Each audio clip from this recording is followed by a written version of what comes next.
Hello friends, स्वागत है आपका हमारे यूट्यूब चैनल के अकेडमी में। हम आपके लिए लेकर के आ चुके हैं वोकैब की अगली क्लास को।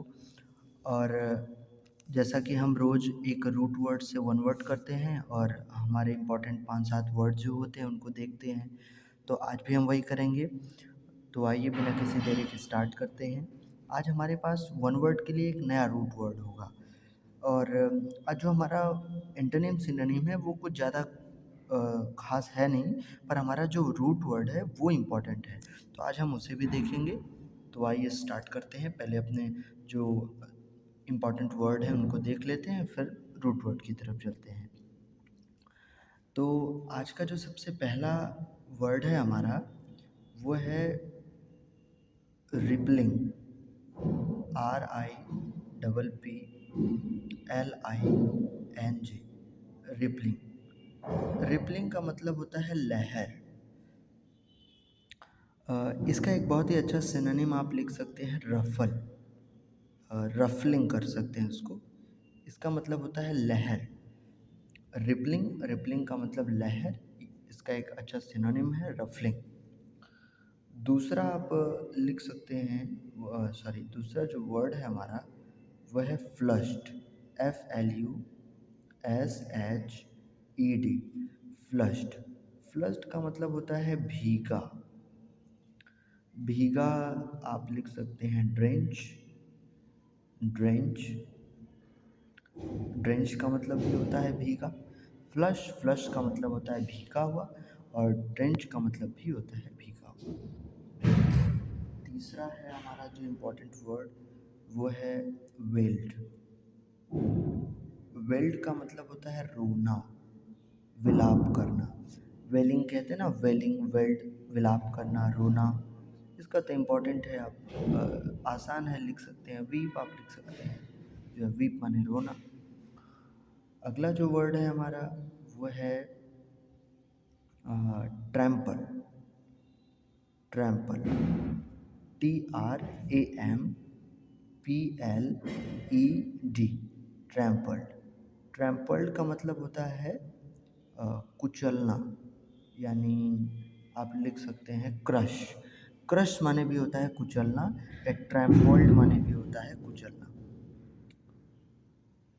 पांचवा आज का जो वर्ड है वह है परसुएसिवली। इसका मतलब होता है आग्रह, आग्रह करते हुए। यानी आप किसी से रिक्वेस्ट कर रहे हैं किसी चीज़ के लिए, आग्रह कर रहे हैं, उसको कहा जाता है परसुएसिवली, आग्रह करते हुए। और आज का जो नेक्स्ट वर्ड है वह है डिसकंसोलेट। ये इम्पोर्टेंट वर्ड है, डिसकंसोलेट। और डिसकंसोलेट मतलब होता है बहुत दुखी।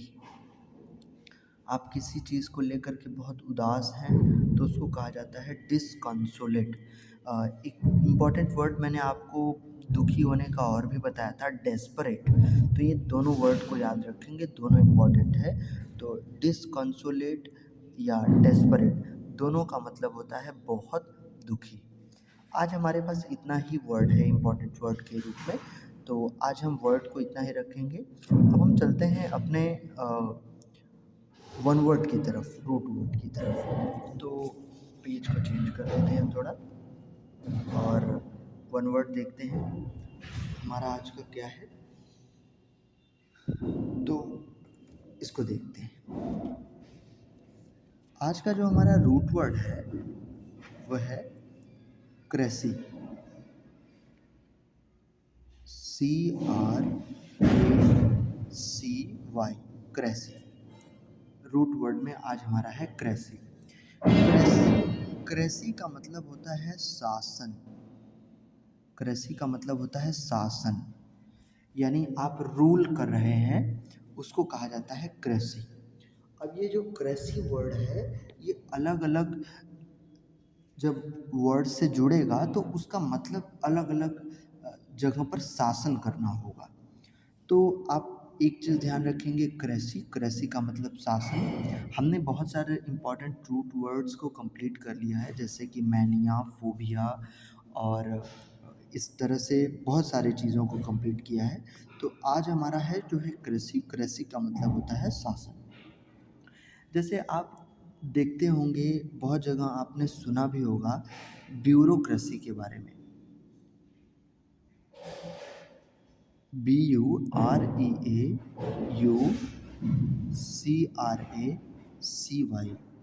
BUREAUCRAC, bureaucracy. ब्यूरोक्रेसी का मतलब होता है नौकरशाही। नौकरशाही, इसका हिंदी यही होता है, नौकरशाही। अब ये नौकरशाही किसको कहते हैं? जैसे आप इसे कह सकते हैं rule by department of state. कोई राज्य है, वहाँ के शासन व्यवस्था को, कानून को, इस तरीके से सारी चीज़ों को चलाने के लिए सरकार जो है लोगों को नियुक्त करती है, तो उसे कहते हैं ब्यूरोक्रेसी, नौकरशाही या अफसरशाही जिसे कहा जाता है। तो कृषि मतलब शासन, नौकर मतलब नौकरशाही मतलब नौकरों का शासन या अफसर लोगों का शासन। तो नौकर का मतलब कि गवर्नमेंट के वो नौकर ही हैं, उनके काम को कर रहे हैं, तो नौकरशाही। दूसरा हमारा वर्ड आता है जेरेंटो जेरोंटोक्रेसी। जेरोंटोक्रेसी का मतलब कि ओल्ड मैन, यानी आप कह सकते हैं बूढ़े लोगों का शासन।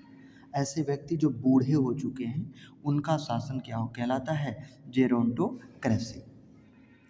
तीसरा तीसरा आप लिख सकते हैं गायनेको गायनेकोक्रेसी। गायनेकोक्रेसी का मतलब होता है वुमन, आपको बताया गया था। तो महिलाओं का जहाँ शासन हो उसको कहते हैं गायनेकोक्रेसी। और भी हम लिख सकते हैं, जैसे आप लिख सकते हैं नियोक्रेसी। नियोक्रेसी, नियो मतलब नया, नौसिखिया लोगों का शासन, मतलब आप कह सकते हैं कि इनएक्सपीरियंस्ड लोग जब होते हैं, ऐसे ऐसा देश जहाँ पे इनएक्सपीरियंस्ड गवर्नमेंट हो, ऑफिशियल हो, उसको कहा जाता है नियोक्रेसी, मतलब नए लोगों का शासन, जिनके पास ज़्यादा अनुभव ना हो। और अगला है प्लूटोक्रेसी। प्लूटो का मतलब होता है कि जिसके पास बहुत पैसा हो, कुबेर। प्लूटो माने कुबेर देवता, बहुत पैसे वाले हैं। प्लूटोक्रेसी मतलब अमीर लोग, माने वेल्दी पीपल, यानी जहाँ पे अमीर लोगों का शासन होता है उसको कहा जाता है प्लूटोक्रेसी। और फिर अगला हम लिख लेते हैं थियोक्रेसी। थियोक्रेसी, थियोक्रेसी का मतलब होता है कि जहाँ पर धर्म पर आधारित शासन हो। मतलब एक तरीके से आप कह सकते हैं कि जैसे डिवाइन गाइडेंस जिसको कहा जाता है, डिवाइन गाइडेंस।